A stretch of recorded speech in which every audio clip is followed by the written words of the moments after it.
Hello दोस्तों, आज मैं 9th क्लास का एक विशेष चैप्टर विज्ञान से संबंधित है, वो है पदार्थ। इसके बारे में हम जानकारी देंगे। तो जितने भी हमारे चैनल को देखने वाले दर्शक हैं उनको हमारी ओर से स्वागत और आपसे यही अनुरोध है कि आप इस वीडियो को सब्सक्राइब जरूर करें और शेयर करें। तो देखिए, सबसे पहले पदार्थ को जानने के पहले हम विज्ञान समझेंगे। विज्ञान जो है किसे कहते हैं? तो विशेष ज्ञान। वि मतलब विशेष और ज्ञान मतलब ज्ञान। तो विशेष ज्ञान को ही विज्ञान कहते हैं। तो विज्ञान को हम लोग 3 भागों में बांट दिए हैं। 3 भागों में बांट दिए हैं। कौन कौन? एक रसायन विज्ञान, दूसरा हो गया भौतिक विज्ञान और तीसरा हो गया जीव विज्ञान। इसको हम कहते हैं केमिस्ट्री, इसको कहते हैं फिजिक्स और इसको कहते हैं बायोलॉजी। तो अब देखिए, विज्ञान में हम यही 3 चीज का अध्ययन करते हैं। ये दोनों जड़ पदार्थ है, जड़ पदार्थ यानी जो निर्जीव होते हैं, जड़ पदार्थ अर्थात निर्जीव पदार्थ। इसमें निर्जीव पदार्थ का अध्ययन हम लोग करते हैं, है ना। और इसमें सजीव पदार्थों का अध्ययन करते हैं, सजीव वस्तुओं का अध्ययन करते हैं।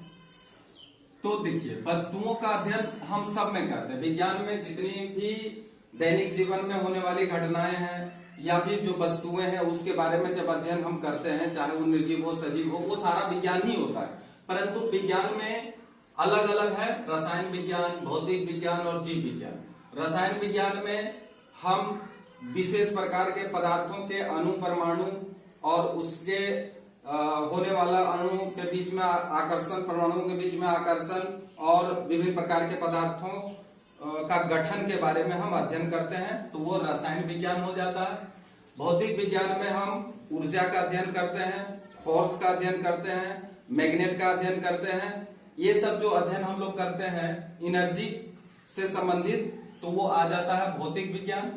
और जीव विज्ञान में सजीव के बारे में अध्ययन करते हैं। सजीव के अंदर फिर 2 आ जाते हैं, एक प्लांट्स और दूसरा एनिमल्स। कहने का मतलब पेड़ पौधे और दूसरा जीव जंतु।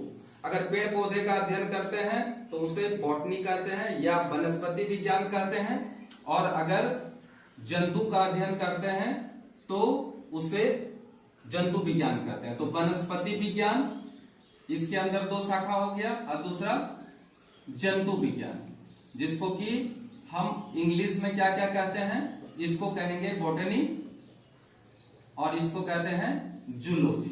तो निश्चित रूप से विज्ञान के बारे में आप जूलॉजी, विज्ञान के बारे में निश्चित रूप से जानकारी हो गया होगा कि हम विज्ञान में किन तो निश्चित रूप से वनस्पति विज्ञान और जंतु विज्ञान, जैसा कि हम बता चुके हैं कि इसमें वनस्पति का अध्ययन करते हैं, चाहे वो सूक्ष्म से सूक्ष्म वनस्पति क्यों ना हो और बड़े बड़े पेड़ क्यों ना हो, वो वनस्पति विज्ञान के अंतर्गत अध्ययन करते हैं। और जंतु विज्ञान में भी उसी तरह से सूक्ष्म से सूक्ष्म जो जंतु होते हैं उसके बारे में, या बड़े से बड़े जंतु, जटिल जीवधारी जो होते हैं उसके बारे में अध्ययन करते हैं जंतु विज्ञान में। तो यहाँ पे देखिए, ये तो जीव विज्ञान हुआ, जीव विज्ञान के विभिन्न शाखाएं हुई। और इधर रसायन विज्ञान और भौतिक विज्ञान, इन दोनों में हम जड़ पदार्थों का अध्ययन करते हैं, है ना। जिसमें बताया कि रसायन में क्या करते हैं और भौतिक में क्या करते हैं, पहले हम बता चुके हैं। अब हम थोड़ा सा आगे बढ़ते हैं। जो हमारा विशेष आज अध्ययन करने के लिए हम लोग आए हैं, तो अध्ययन करने के लिए हम लोग आए हैं पदार्थ का, यानी मैटर का।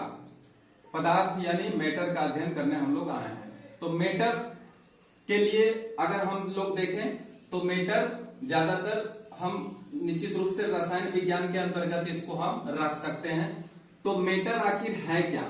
तो हमारे दैनिक जीवन में जो भी वस्तुओं का हम लोग यूज करते हैं, है ना, उन वस्तुओं को, हमारे आसपास के जो भी पदार्थ दिखाई देते हैं, उन सारे पदार्थों को या उन सारी वस्तुओं को भी हम मैटर के अंतर्गत रखते हैं या उसको हम पदार्थ कहते हैं। अब हम इस पदार्थ में दो चीज कॉमन जरूर देखते हैं। पहला चीज कॉमन क्या है? पहला है स्पेस। स्पेस मीन्स वॉल्यूम और वॉल्यूम यानी स्थान, स्थान घेरना। पहला तो स्थान घेरने का बात आ रहा। दूसरा आता है इसका द्रव्यमान। द्रव्यमान यानी इसको कहते हैं मास। इसका मतलब कि दो चीज किसी भी पदार्थ में कॉमन होता है। वो क्या है? चाहे सजीव हो, निर्जीव हो या कुछ भी हो, अगर वो वस्तुएं हैं जिसमें स्थान घेरता हो और जिसका कुछ न कुछ मात्रा हो, चाहे वो मात्रा किलोग्राम में हो, क्विंटल में हो, ग्राम में हो, कुछ भी हो, चाहे छोटा से छोटा हो, बड़ा से बड़ा हो, तो ये जो द्रव्यमान घेरता, द्रव्यमान होता है उसका और स्पेस होता है, तो दो चीज इसमें कॉमन है। इसलिए हम इसका परिभाषा बहुत ही आराम से हम लोग लिख सकते हैं। मैटर का परिभाषा क्या लिख सकते हैं? पदार्थ का परिभाषा कि वे वस्तुएं जो स्थान घेरता हो तथा जिसका द्रव्यमान हो उसे क्या कहते हैं? उसे पदार्थ कहते हैं, है ना। तो पदार्थ हम निश्चित रूप से समझ गए। तो हमारे आसपास के वातावरण में जितने भी वस्तुएं नजर के सामने दिखाई दे रहे हैं वो सारे पदार्थ होते हैं। कुछ वस्तुएं दिखाई ना भी देता हो फिर भी हम लोग उसको पदार्थ में रखते हैं। जैसे हम अगर कहते हैं हवा, तो हवा तो दिखाई दे नहीं रहा है लेकिन फिर भी वो क्या है? मॉलिक्यूल्स है, क्योंकि हवा भी क्या करता है?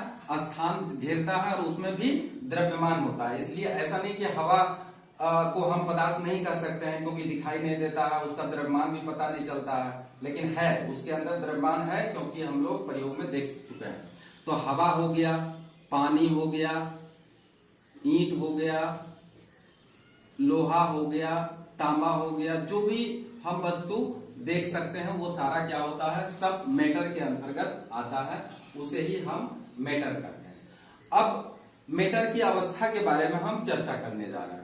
मैटर की अवस्था प्राचीन काल के जो वैज्ञानिक था, तो वो प्राचीन काल के वैज्ञानिक मैटर के, इसके बाद हम थोड़ा सा पदार्थ के अवस्था के बारे में देखते हैं या पदार्थ के प्रकार के बारे में देखते हैं। पदार्थ के अवस्था या प्रकार। तो प्राचीन काल के वैज्ञानिक पदार्थ के बारे में बताया गया है कि पदार्थ 5 तत्वों के मिलने से बना होता है। क्षिति, जल, पावक, गगन, समीरा। क्षितिज, जल, पावक, गगन, समीर। तो अब इसको थोड़ा सा और अपना भाषा में जान लें। क्षितिज मतलब पृथ्वी, जल का मतलब तो हम लोग जानते ही हैं, जल। पावक माने अग्नि, गगन माने आसमान या आकाश, और समीर मतलब हवा। तो देख लीजिए, ये प्रारंभिक या प्राचीन काल के वैज्ञानिकों के द्वारा पदार्थ की अवस्थाओं के बारे में बताया गया है कि जो भी पदार्थ बना है ये 5 तत्वों के मिलने से बना है। वो है पृथ्वी, जल, अग्नि, आकाश और हवा। परंतु हम लोग पदार्थ को वैज्ञानिक दृष्टिकोण से या आधुनिक काल के जो वैज्ञानिक है वो पदार्थ की केवल 3 ही अवस्था मुख्य रूप से बांटा गया है या बनाया गया है। वो होता है क्या क्या? ठोस, दूसरा होता है द्रव, और तीसरा होता है गैस। अब इसमें थोड़ा सा हम एग्जांपल देख लें। एक सॉलिड है, दूसरा लिक्विड है और तीसरा है गैस। अब इस एग्जांपल में अगर हम लोग देखें तो ठोस, अगर हम एग्जांपल दें तो ठोस के अंतर्गत पेन हो गया, पेंसिल हो गया, पेंसिल जो भी अगल बगल में ठोस दिखाई दे, पुस्तक हो गया, है ना, चौक हो गया, बहुत सारा इस तरह का हम उदाहरण दे सकते हैं। लिक्विड का उदाहरण तेल हो गया, उसके बाद तो द्रव का उदाहरण में तेल दे सकते हैं, जल दे सकते हैं, पेट्रोल दे सकते हैं, मोबिल दे सकते हैं, बहुत सारा जो लिक्विड के रूप में पाया जाता है उसे ही हम द्रव कहते हैं। और गैस के अंतर्गत जैसे O2 हो गया, CO2 हो गया, CH4 हो गया, NH3 हो गया, ammonia gas, methane gas, carbon dioxide gas, oxygen gas, ये सारा जो है गैसीय अवस्था में पाया जाता है, यानी ये इसको हम गैस कहते हैं। अब थोड़ा इसके बारे में विशेष जानकारी हम लोग करेंगे कि आखिर ये इसका प्रॉपर्टी क्या है। तो सबसे पहले अगर हम ठोस के बारे में देखें तो ठोस का क्या क्या प्रॉपर्टी है जिससे हम इसको परिभाषित कर सकते हैं। तो ठोस का प्रॉपर्टी क्या है? ठोस का मतलब हुआ कि जिसका आकार और आयतन दोनों निश्चित होता है। अब आकार और आयतन दोनों निश्चित होता है तो हम इसको कैसे समझ पाएंगे? आकार तथा आयतन, आयतन दोनों क्या हो? दोनों निश्चित हो। तो निश्चित रूप से हम इसका परिभाषा भी दे सकते हैं कि वे वस्तु में जिसका आकार तथा आयतन दोनों निश्चित हो उसे ही हम ठोस कहते हैं। अब देखिए, अगर हम पुस्तक को लेते हैं तो पुस्तक का एक निश्चित आकार होता है ना, और इसका एक निश्चित आयतन भी होता है। आयतन कहने का मतलब एक निश्चित जगह भी छेद लेता है। और एक अगर हम लूडो का गोटी ले लें तो एक लूडो का गोटी मान लिया है, ये भी ठोस है, तो इसका भी क्या है? आकार निश्चित है और इसका आयतन भी निश्चित है। तो इस प्रकार के जो भी वस्तुएं दिखाई दे जिसका आकार और आयतन दोनों निश्चित होता है उसे ही हम क्या कहते हैं? ठोस कहते हैं। अब ठोस का द्रव्यमान भी है, आकार भी है और आयतन भी है। अब इसमें एक चीज और देखेंगे कि आखिर कोई भी वस्तु ठोस होता है तो होता कैसे है। तो निश्चित रूप से याद रखिए कि ठोस के अंदर जो मोलिकुलर स्पेस होता है वो मोलिकुलर स्पेस बिल्कुल कम होता है। मोलिकुलर स्पेस किसको कहते हैं? तो जैसे अणुओं के बीच का जो दूरी होता है वो दूरी बिल्कुल कम होता है, बिल्कुल नहीं के बराबर होता है, ठीक है, इसको हम ठोस कहते हैं। और इसमें मोलिकुलर फोर्स जो होता है, मतलब जो मोलिकुल्स को अट्रैक्शन करता है उसका शक्ति बहुत ज्यादा होता है, जिसके कारण इस ठोस को हम कंप्रेस नहीं कर सकते, अर्थात इसको हम दबाव डाल करके छोटा नहीं कर सकते। कारण क्या है? क्योंकि इनके बीच में मोलिकुलर स्पेस बहुत नगण्य होते हैं, परंतु फिर भी मोलिकुल्स मूवमेंट करते रहते हैं। ऐसा बात नहीं है कि मोलिकुल्स मूवमेंट नहीं करते हैं। इसके अंदर जो मोलिकुल्स होता है उसमें काइनेटिक एनर्जी भी होता है, परंतु ये काइनेटिक एनर्जी थोड़ा कम होता है। ये अपने ही स्थान पर आगे पीछे घूमते रहता है, वो अपने स्थान से उठ करके दूसरे जगह नहीं जा पाता। कारण क्या है? इसमें फोर्स ऑफ अट्रैक्शन काफी अधिक होता है। तो जिसमें फोर्स ऑफ अट्रैक्शन काफी अधिक हो, इंटरमोलिकुलर स्पेस बिल्कुल नहीं के बराबर हो, तब हम समझ लेंगे कि वो ठोस अवस्था में पाया जाता है। क्लियर? तो इसमें और भी हम लोग जान गए दो चीज और, क्या? फोर्स ऑफ मॉलिक्यूल्स अधिक होगा।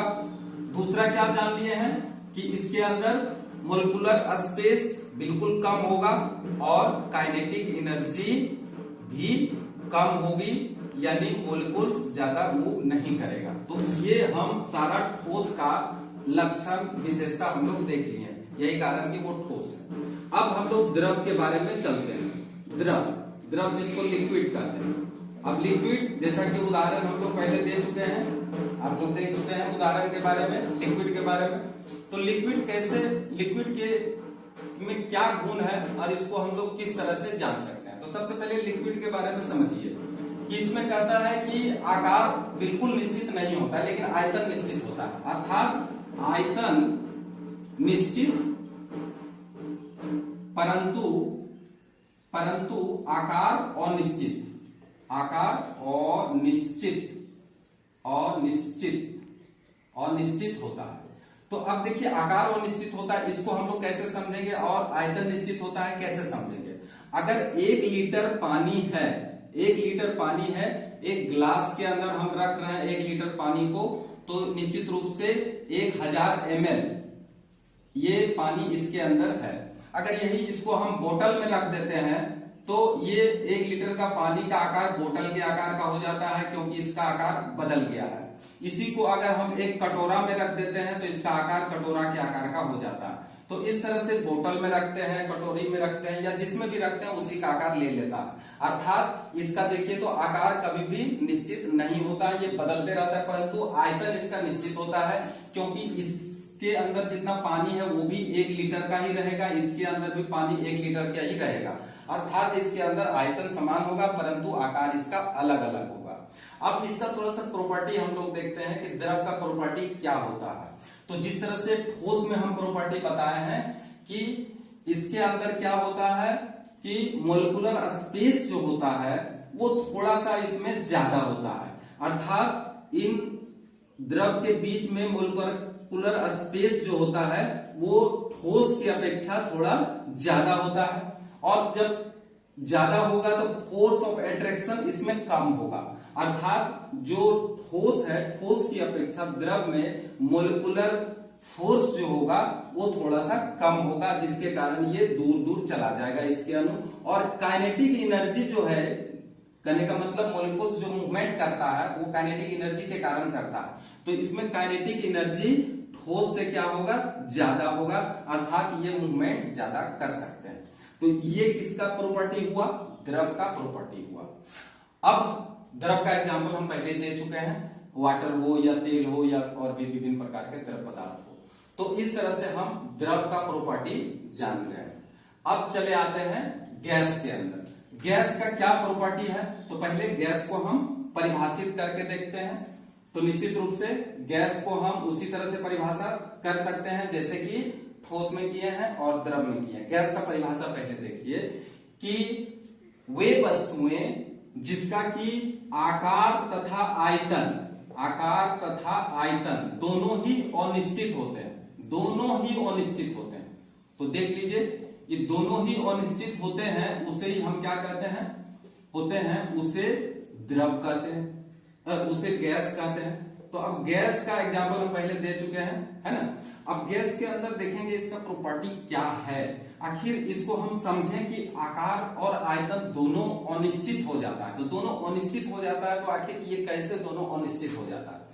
तो गैस के बारे में हम लोग समझते हैं कि O2 गैस या CO2 गैस या एयर भी गैस ही है, हवा भी गैस ही है ना।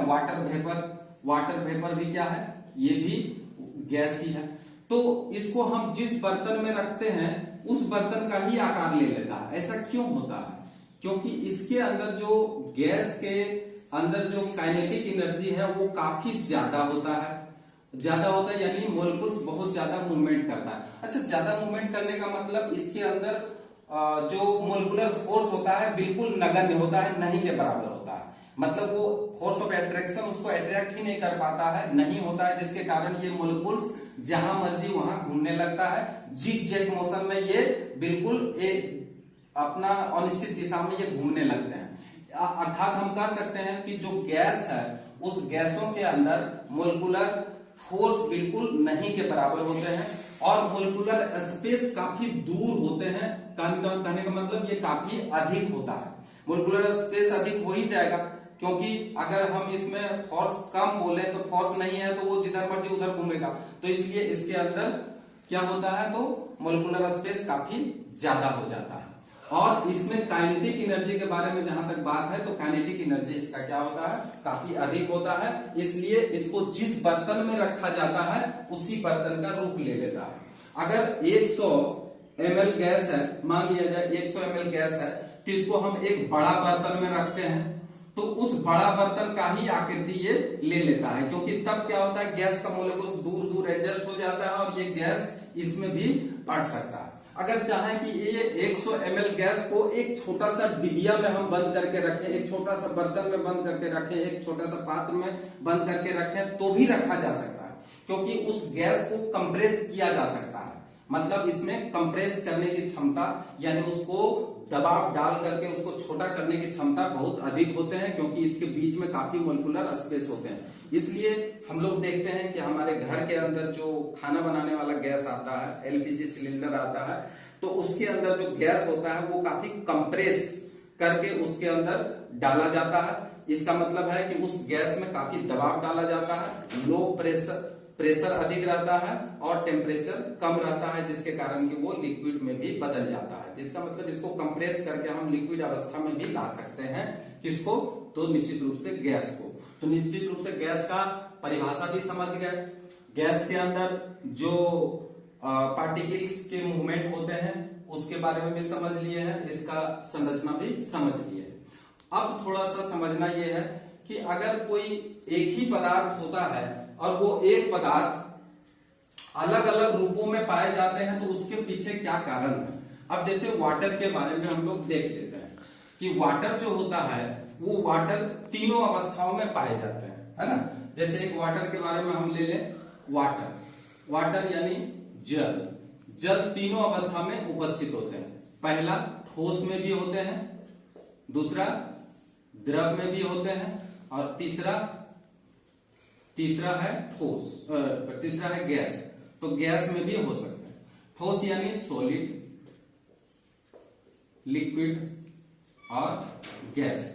अब देखिए तो ये कौन कौन सा अवस्था है। ठोस जैसे बर्फ, ठोस अवस्था में। द्रव यानी पानी जिसको हम बोलते हैं वाटर, और गैस यानी वाटर वेपर यानी वाष्प। तो ये एक ही वस्तु तीनों अवस्था में पाया जाता है। इसके पीछे कारण क्या है?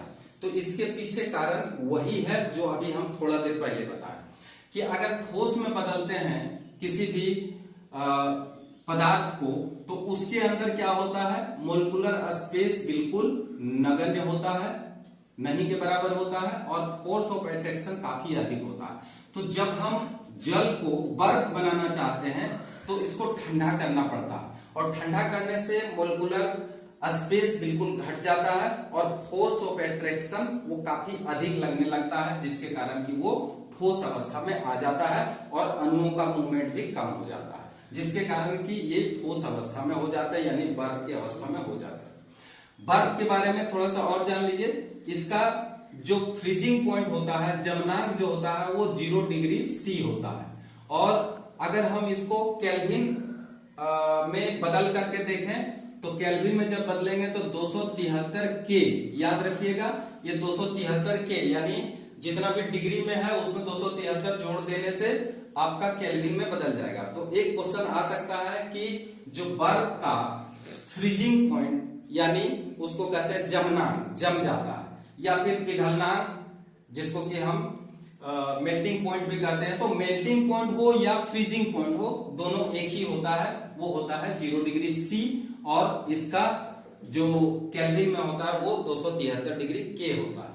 उसी तरह से जल में अगर हम लोग देखें तो इसमें फिर हमको हीट देना पड़ता है। बर्फ को जब हीट देते हैं तो वो क्या बन जाता है, लिक्विड में बदल जाता है। तो हीट देने से होता क्या है कि इन मोलिकुल्स के बीच का स्पेस बढ़ जाता है और मोलिकुलर फोर्स यहाँ पे घट जाता है। तो मोलिकुलर फोर्स अगर घटेगा और मोलिकुलर ये क्या कहते हैं स्पेस अगर बढ़ेगा तो निश्चित रूप से वो लिक्विड अवस्था में बदल जाएगा, क्योंकि लिक्विड का ये प्रॉपर्टी भी होता है। तो इसीलिए बर्फ को गर्म करने से वो पानी यानी द्रव अवस्था में बदल जाता है। अब द्रव का जो है वो बॉइलिंग पॉइंट अगर हम लोग देखें यानी जल का अगर बॉइलिंग पॉइंट देखें, द्रव का नहीं बल्कि हम द्रव में जल के बारे में बात कर रहे हैं, तो जल का अगर बॉइलिंग पॉइंट देखें तो 100 डिग्री C होता है। अब 100 डिग्री C को अगर हम केल्विन में बदलेंगे तो फिर 273 जोड़ना पड़ेगा, तो ये आ जाएगा 373 K। हमेशा याद रखिएगा जो डिग्री सेंटीग्रेड में है उसमें 273 जोड़ देना पड़ेगा, क्योंकि केल्विन स्केल जो बनाया जाता है उसका जो निम्न नियत बिंदु होता है वो -273 से शुरू किया जाता है। इसलिए वो हम हमेशा क्या करते हैं 273 उसमें जोड़ देते हैं, जिससे कि हमारा केल्विन में बदल जाता है। तो इस तरह से ये क्या है, ये फ्रीजिंग पॉइंट हुआ, इसका फ्रीजिंग पॉइंट ऑफ वाटर भी लिख सकते हैं या फिर मेल्टिंग पॉइंट, और इसको बॉइलिंग पॉइंट कहते हैं। ये क्या हो गया, boiling point of water, boiling point of water. अब आता है वेपर के बारे में। तो वेपर जो होता है वो क्या होता है, कैसे वेपर में बदल जाता है। तो अगर हम लिक्विड को और भी गर्म करते हैं तो इसके मोलिकुलर स्पेस काफी बढ़ जाती है और इसके बीच में फोर्स ऑफ अट्रैक्शन बिल्कुल नगण्य हो जाता है, तो ये बन जाता है वाष्प। अब कहिएगा कि जब बॉइलिंग पॉइंट हुआ तो उसके बाद जो वाष्प हुआ तो इसमें फिर अतिरिक्त हीट है क्या? तो हम कहेंगे हाँ बिल्कुल इसमें अतिरिक्त हीट है। वो कितना होता है? 540 कैलोरी पर ग्राम। इसमें ऊष्मा अधिक होता है। अगर हम कहें कि जो बॉइलिंग पॉइंट उबला हुआ जल होता है और एक वाष्प होता है तो किसमें गर्मी ज्यादा होता है? तो इसका क्वेश्चन का आंसर लिखिएगा कि ये वाष्प में जलवाष्प जो बनता है उसमें गर्मी ज्यादा होता है, क्योंकि प्रत्येक ग्राम, 1 ग्राम में 540 कैलोरी ऊष्मा इसमें ज्यादा होता है। और जब इसको हम कहते हैं कि ये वाष्प में बदल गया है तो निश्चित रूप से इसमें 100 डिग्री सेंटीग्रेड में जितना तापक्रम होगा उससे 540 कैलोरी पर ग्राम, मतलब 1 ग्राम जो वाटर है उसमें 540 कैलोरी उसमें अधिक होगा, जिसके कारण वो वाष्प में बदल जाएगा। इसलिए वाष्प ज्यादा गर्मी करता है किसके अपेक्षा? जलवाष्प के अपेक्षा, वाटर की अपेक्षा, यानी बॉइलिंग वाटर की अपेक्षा। और ठीक उसी प्रकार याद रखिएगा कि जो बर्फ होता है वो 0 डिग्री सेंटीग्रेड पर जो जल जितना ठंडा उत्पन्न करता है उससे कहीं ज्यादा ठंडा बर्फ होता है। इसके पीछे भी कारण है, उसमें 80 कैलोरी ऊष्मा कम होता है 0 डिग्री सेंटीग्रेड पर। वाटर का जितना मतलब ठंडाई होता है उससे 80 कैलोरी उसमें ऊष्मा और भी कम होता है। कहने का मतलब बर्फ के अंदर अगर हम 80 कैलोरी पर ग्राम ऊष्मा देंगे तब जाकर के वो क्या होगा? वो 0 डिग्री सेंटीग्रेड का वाटर बन जाएगा। अर्थात 0 डिग्री सेंटीग्रेड में वाटर का जितना तापक्रम होता है उससे भी कम तापक्रम किसका? अब पदार्थ के विषय में हम देखेंगे कि जमनांक किसे कहते हैं? जमनांक जिसको क्या हम फ्रीजिंग पॉइंट कहते हैं। फ्रीजिंग पॉइंट ऑफ वाटर लिख देते हैं इसमें, क्योंकि वाटर का ये हम बताने जा रहे हैं। तो फ्रीजिंग पॉइंट ऐसे परिभाषा एक ही होगा, परंतु वाटर के लिए हम लोग अलग दे देंगे कि उसका फ्रीजिंग पॉइंट कितना होगा, लेकिन परिभाषा सबका सेम होगा। तो परिभाषा में क्या लिखेंगे कि सामान्य वायुमंडलीय दबाव जिसको कि 760 mmHg बोलते हैं, मंडलीय दबाव पर तापक्रम का वह मान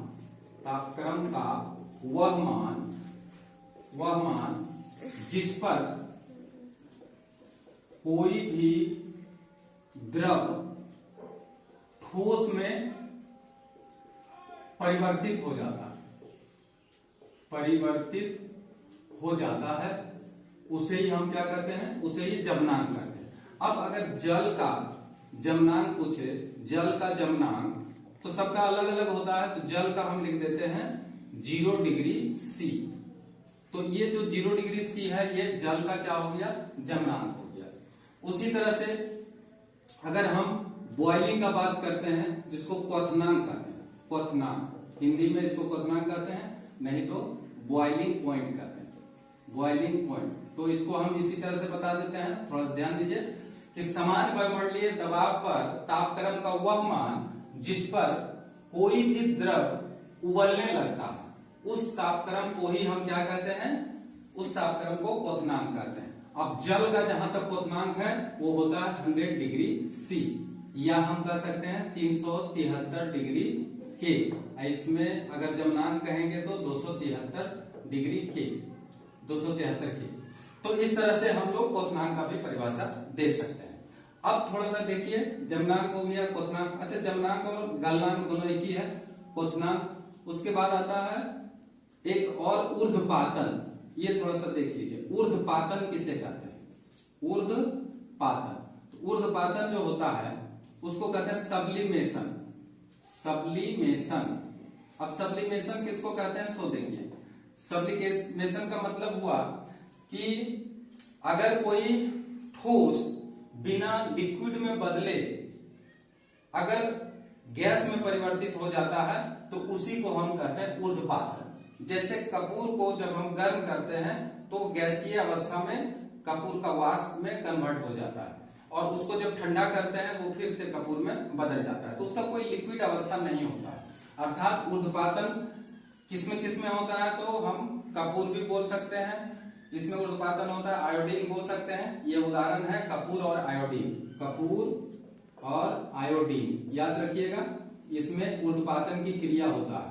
अर्थात वह प्रक्रिया जिसमें ठोस पदार्थ को गर्म करने पर बिना लिक्विड अवस्था में आए या तरल अवस्था में आए गैस अवस्था में परिवर्तित हो जाता है, तो उसे ही हम कहते हैं ऊर्ध्वपातन या सब्लिमेशन।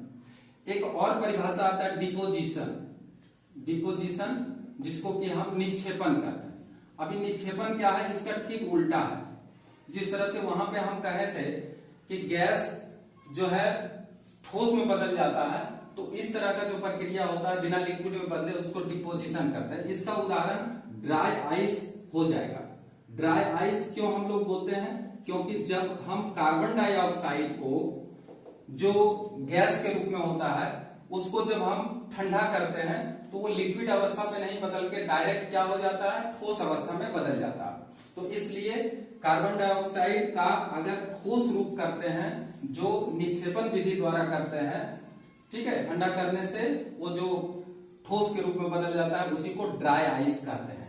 अर्थात वह प्रक्रिया जिसमें कोई गैस को जब ठंडा करते हैं तो बिना द्रव अवस्था में बदले ही ठोस में बदल जाता है, तो उसी को हम कहते हैं निक्षेपण, जिसका उदाहरण हम लोग ड्राई आइस दे सकते हैं। उसके बाद आता है इवोपरेशन, इवेपोरेशन। अच्छा, इवोपरेशन मतलब यहां पे हो गया वाष्पीकरण, वाष्पीकरण। तो वाष्पीकरण किसको कहते हैं, सो देख लीजिए। वाष्पीकरण करने का मतलब हुआ कि अगर कोई भी लिक्विड जब गर्म करते हैं किसी भी लिक्विड को, तो वो बॉइलिंग अवस्था में पहुंचता है, यानी क्वथनांक वाली अवस्था में पहुंचता है। उसके बाद जब उसको गर्म करने लगते हैं, एक्स्ट्रा अगर हीट देते हैं, तो भाप में बदल जाता है। तो लिक्विड का भाप में बदलना या किसी भी लिक्विड को गर्म करने से वाष्प के रूप में परिवर्तित अगर हो जाता है, तो उसी को हम कहते हैं इवोपरेशन। इवोपरेशन का बहुत सारा उदाहरण है, जैसे जल का बॉइलिंग अवस्था से उसको हम भाप में बदल देते हैं, तो जलवाष्प भी उदाहरण क्या हो गया, एवोपरेशन का उदाहरण हो गया। तो इसको हम एवोपरेशन कहते हैं। अब एवोपरेशन का थोड़ा सा देख लीजिए कि प्रभावित करने वाले कारक, यानी फैक्टर इफेक्टिंग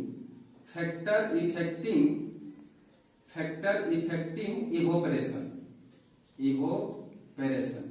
तो फैक्टर इफेक्टिंग इवोपरेशन मतलब कौन कौन सा कारक है जो कि इवोपरेशन को प्रभावित करता है। तो सबसे पहले एरिया ऑफ सरफेस, या हम कह सकते हैं सरफेस एरिया। तो सरफेस एरिया मतलब क्या, अगर जिस लिक्विड के ऊपरी सतह ज्यादा बड़ा होगा तो निश्चित रूप से उसका एवोपरेशन ज्यादा होगा। दूसरा है विंड मतलब होता है वायु, विंड मतलब हवा। तो हवा जो अगर तेज गति से बहता है, बहुत तेज गति से, जैसे पंखा को हम चला देते हैं तो कपड़ा जल्दी सूख जाता है, तो इसका मतलब क्या है कि विंड भी क्या करता है, इवोपरेशन को प्रभावित करते हैं। तीसरा है टेम्परेचर, अगर हम ज्यादा टेम्परेचर देते हैं तो जल्दी क्या होता है, वो एवोपरेशन हो जाता है। जैसे कहते हैं कि गर्मी के दिन में कपड़ा जल्दी सूख जाता है, इसका मतलब क्या है कि टेम्परेचर ज्यादा जब होता है तो इवोपरेशन का मान भी बहुत ज्यादा होने लगता है, वो वाष्प के रूप में बदलने लगता है, मतलब लिक्विड वाष्प के रूप में बदलने लगता है। तो इसको हम कह सकते हैं कि सरफेस एरिया, विंड और टेम्परेचर। तो ये तीन है जिससे कि एवोपरेशन क्या होता है, प्रभावित होता है। इस तरह से हम आज मैटर के बारे में चर्चा किए हैं। हम उम्मीद करते हैं कि इस वीडियो को आप देखिए और निश्चित रूप से इसका लाभ उठाइए और सब्सक्राइब करिए।